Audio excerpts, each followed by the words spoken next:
నా అభిప్రాయం ప్రకారం అమెరికా ఇజ్రాయెల్కి డబ్బు ఖర్చు చేసి ఫండింగ్ కొనసాగించాలి.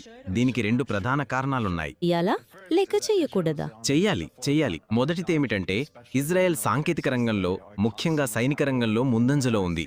ఎందుకంటే వారు ఎల్లప్పుడూ యుద్ధంలో ఉంటారు. నా దృష్టిలో ఇజ్రాయెల్ పడిపోతే దేవుడు ఆపాలి, తర్వాతి వంతు అమెరికాదే అవుతుంది. సరే, ధన్యవాదాలు.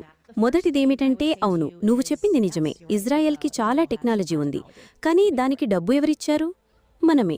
ఆ డబ్బు ఇక్కడే ఖర్చు చేస్తే మనకు అదే టెక్నాలజీ ఉండదా? నేను అడుగుతున్నాను, మనం మన డబ్బు విదేశాలకు పంపి ఇతర దేశాలను బలోపేతం చేయకపోతే మనకి మన టెక్నాలజీని ఎందుకు అభివృద్ధి చేయలేము? రెండవది, నువ్వు చెప్పింది ఏమిటంటే ఇజ్రాయెల్ లేకుంటే అమెరికా కూలిపోతుంది. 1948కి ముందు అమెరికా లేనట్టా? మనం ఇంత బలహీనులమని అనుకోవడం నాకు ఆశ్చర్యం కలిగిస్తోంది. ఇజ్రాయెల్ రాష్ట్రం ఏర్పడక ముందే మన దేశం ఉండేది. ఈ ఆలోచన అంటే అమెరికాపై విశ్వాసం లేకపోవడం.